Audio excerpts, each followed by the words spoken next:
Everyone, কেমন আছো তোমরা সবাই? আশা করছি খুব ভালো আছো। আমরাও কিন্তু বেশ ভালো আছি। সো দেখতে পাচ্ছ রেডি হয়ে বেরিয়ে গেছি। আজকে আমরা যাচ্ছি দীঘা। তো ভাবলাম দীঘাটা একটু ঘুরে আসি, এত যখন সামনে এসেছি। সো চলো আর একটু সময় নষ্ট না করে আগাই, তোমাদের সাথে সমস্ত কিছু শেয়ার করব। ঠিক আছে, আমরা যাচ্ছি ট্রেনে। সো তোমরা দেখতে থাকো ভিডিওটা, আশা করি তোমাদের ভালো লাগবে। তো বন্ধুরা দেখো, আমরা যাচ্ছি দীঘার উদ্দেশ্যে। অ্যাকচুয়ালি আমাদের দীঘাটা না 2-3 দিন পর যাওয়ার কথা ছিল, কিন্তু ট্রেনের টিকিট একদমই পাওয়া যাচ্ছিল না, মানে পরপর 2-3 দিন কোনো টিকিট ছিল না। সো সেই জন্য আমরা তড়িঘড়ি করে মানে যেদিন এসেছি কলকাতায় তার পরের দিনে কিন্তু দীঘার জন্য রওনা দিয়ে দিয়েছি। সো চলো ভিডিওটা তোমরা দেখতে থাকো। আর মানে ট্রেনটা ওখানে 6টার দিকে পৌঁছানোর কথা ছিল দীঘাতে, তো একটু লেট করে এসেছিলো, তার জন্য কিন্তু ওখানে পৌঁছতেও দেরি করেছিল। বাইরের ওয়েদার দেখতে পাচ্ছ একদমই ভালো ছিল না। তো যখন দীঘাতে নেমেছি তারপর দেখেছি ওখানে কিন্তু বৃষ্টিও হয়েছে। তো আর্য অলরেডি ঘুমিয়েছিল, শরীরটা অতটা ঠিক ছিল না। সো যাই হোক, আমরা কিন্তু দীঘাতে নেমে পড়েছি দীঘা স্টেশনে। তো দেখতে পাচ্ছ আমরা এসেছিলাম, আমি এর আগে দীঘা ঘুরেছি, বিয়ের আগে ঘুরেছিলাম। তো বিয়ের পর আর আর্য আর আমার দিদির ছেলে কিন্তু ভীষণ এক্সাইটেড। তার কারণ হলো ওরা এই ফার্স্টবার সমুদ্র দেখছে।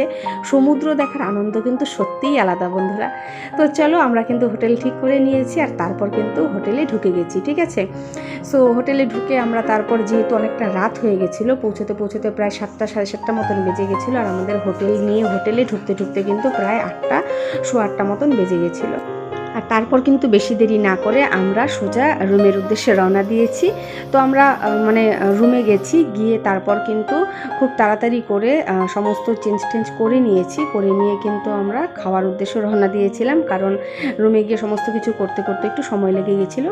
সো চলো, এখানে দেখো চলে এসেছি রুমে। আর রুমগুলো বেশ ভালোই ছিল, বেশ ভালো লেগেছে, সিম্পলের মধ্যে সুন্দর ছিল। তো এই যে দেখো, তোমাদের রুমটাও দেখিয়ে দিচ্ছি। সামনে একটা সোফা ছিল, টি টেবিল টাইপ একটা ছিল, ডবল বেড ছিল, পাশে কিন্তু একটা ব্যালকনিও ছিল, আর তার সাথে ছিল বাথরুম। ঠিক আছে, তো বাথরুমটাও বেশ ভালো ছিল, পরিষ্কারই ছিল। তো নর্মালি সব কিছু মিলে মোটামুটি ভালোই লেগেছে। তো চলো, এবার আমরা সমস্ত কিছু করে ঠরে নিয়ে ফ্রেশ হয়ে আমরা কিন্তু রওনা দিয়েছিলাম। একটু সমুদ্রের দিকে গিয়েছিলাম দেখে শুনে, আর তারপর কিন্তু আমরা রাতের খাবারের দিকে চলে গেছি, কারণ অনেকটা রাত হয়ে গেছিলো, 9:30 10টা মতন বেজে গেছিলো। তো রাতের খাবার দাবারে দেখো, ওরা নিয়েছে বিরিয়ানি আর আমরা নিয়েছিলাম নর্মাল ভাত, ডাল, সবজি, আর তার সাথে নিয়েছিলাম ডিম। ঠিক আছে, সো আমরা খাওয়া দাওয়া করে এতটাই টায়ার্ড ছিলাম যে আমরা কিন্তু ঘুমিয়ে পড়েছিলাম। আর পরদিন সকালে তোমাদের সাথে একবারে দেখা হচ্ছে। সো গুড মর্নিং দিয়ে আবার ব্লগটা স্টার্ট করে দিলাম। এই যে দেখো, এখন একদম সকাল বলতে ভোর 5টা বাজে। তো আমরা বেরিয়েছিলাম একটা উদ্দেশ্যে। কেন বেরিয়েছিলাম তোমরা জানতেই পারবে। চলো, ভীষণ আনন্দ হচ্ছিল মনে, একদম ফ্রেশ একটা সকাল। সো উঠে আমরা রওনা দিয়েছিলাম সমুদ্রের দিকে। খুব খুশি হচ্ছিল মনে, মানে সমুদ্র জিনিসটাই বা জায়গাটাই এরকম না, যতবারই আসা যায় না কেন নতুন, মানে প্রতিবারই নতুন করে সমুদ্রকে কিন্তু চেনা যায়, আর প্রতিবারই নতুন করে ভালোবাসা তৈরি হয়ে যায়। হয়তো সবাই শুনে বলবে, এ বাবা তাতে এত এক্সাইটেড হওয়ার কী দরকার বা কী ব্যাপার এরকম। কিন্তু সত্যিই বলছি, তোমরা যারা সমুদ্র ঘুরেছো আশা করি তোমরাও বুঝতে পারবে ব্যাপারটা এতটাই এক্সাইটমেন্ট ছিল। আর আমার দিদির ছেলে আর আমার ছেলে তো এই ফার্স্ট সমুদ্র দেখছিল, ওদের আনন্দটা জাস্ট আলাদা লেভেলের ছিল। সো এই যে দেখো, তোমরা ভিডিওটা দেখতে থাকো, আশা করি ভালো লাগবে। তো আমরা এসেছিলাম সানরাইজ দেখতে, কিন্তু আজকের আকাশটা দেখে মনে হচ্ছে জানি না দেখতে পাবো কিনা। একদমই সকাল। কটা বাজে রে দিদি? এখন 6:45 হবে না হয়তো।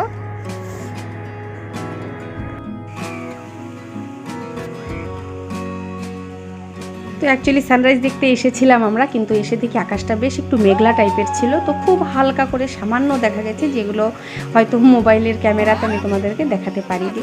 আর ভীষণ খুশি হচ্ছিল আর্যরা, তো জাস্ট সমুদ্র দেখে বলতে পারো পাগল হয়ে যাওয়ার উপক্রম, এত খুশি হচ্ছিল, মানে সমুদ্র দেখে কি আর বলবো। সো এত আনন্দ করেছে বাচ্চাগুলো না, জাস্ট বলার মতন নয়। আমরা যদিও বা এর আগে অনেকবার সমুদ্র দেখেছি, আমি বিয়ের আগে কয়েকবার এসেছি পুরী দীঘাতে, আমার দিদিও এসেছে, আমার মাও এসেছে, আমরা এসেছি, কিন্তু ওদের জন্য এই ফার্স্টই ছিল বলতে পারো। সো আমরা খুব আনন্দ করেছি সবাই মিলে। বাবা উপরে নড়ছে সুরের যেগুলো। আচ্ছা হ্যাঁ।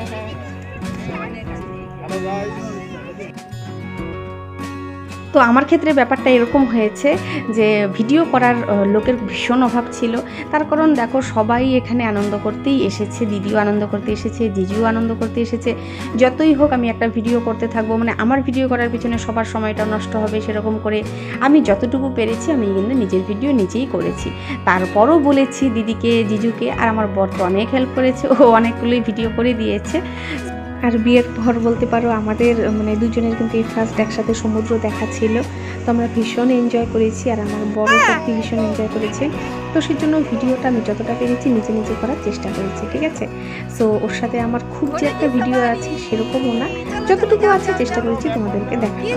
তো চলো ভিডিওটা দেখতে থাকো, আশা করি ভালো লাগবে।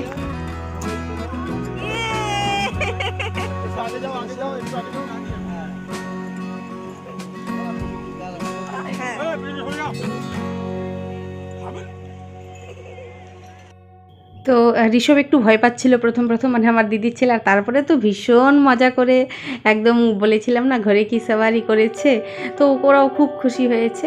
আর তারপরের দিন মানে ও সেদিন সকালটা কিন্তু এভাবে এখানেই অনেকটা সময় কেটেছে, আমাদের 9টা মতন বেজে গেছিলো এখানে। তো প্রথম দিনই কিন্তু প্রচুর আনন্দ হয়েছে, ঠিক এতটুকু সময়ে মানে জলে না নেমেই, স্নান না করেই, ঠিক আছে। আর তারপর কিন্তু আমরা চলে গেছিলাম সকালে টিফিন করতে। টিফিন করে নিয়ে তারপর আমরা একটু এদিক ওদিক ঘুরেছিলাম, আর আমরা স্নান করতেও এসেছিলাম, ঠিক আছে। সো চলো পরের ভিডিওতে তোমাদের সাথে সমস্ত কিছু শেয়ার করব। কিছু মিসিং জিনিস আছে, কি আছে সেগুলো পরের ভিডিওতে তোমাদেরকে অবশ্যই বলবো। তো ভিডিওটা তোমাদের কেমন লাগলো বন্ধুরা অবশ্যই কমেন্ট করে জানিও। আমরা তো খুব আনন্দ করেছি, আশা করেছি তোমরাও আনন্দ করবে। তো আমাদের ভিডিওটা দেখে তোমরাও মজা পাবে। তো এই যে দেখতে পাচ্ছ সমুদ্রের সেই ঢেউ, ভীষণ ভালো লাগছিল দেখতে, আর খুব মজা হচ্ছিল সত্যি কথা বলতে যেটা। তো মা আমার দেখতে পাচ্ছ ওই দূরে দাঁড়িয়েছিল, মা কিন্তু খুব একটা সামনে আসেনি শাড়িটা ভিজে যাবে বলে। তো সকালের এই যে দেখতে পাচ্ছ সূর্য কিন্তু উঠে গেছে, আর ভীষণ সুন্দর লাগছিল দেখতে, মানে ভীষণ সুন্দর এক কথাতে। তো তোমরা কেমন আনন্দ করলে অবশ্যই আমাদের কমেন্ট করে, মানে আমাকে কমেন্ট করে জানিও, ঠিক আছে, আমার ভিডিওটা দেখে। সো চলো ভিডিওটা কন্টিনিউ করতে থাকো, আমি এরপরে আবার নেক্সট পার্ট নিয়ে আসবো, যেহেতু এখানে আমি সমস্ত কিছু আজকের দিনে শেয়ার করতে পারলাম না, কারণ ভিডিওটা কিন্তু প্রচুর বড় হয়ে যাবে। সো চলো এরপর আমরা কি করছি সমস্ত কিছু পরের ভিডিওতে শেয়ার করব। সো চলো, আশা করি ভিডিওটা ভালো লাগলো, দেখতে থাকো, আর অবশ্যই কমেন্ট করে জানিও কেমন লাগলো। আজকের মতন এখানেই টাটা।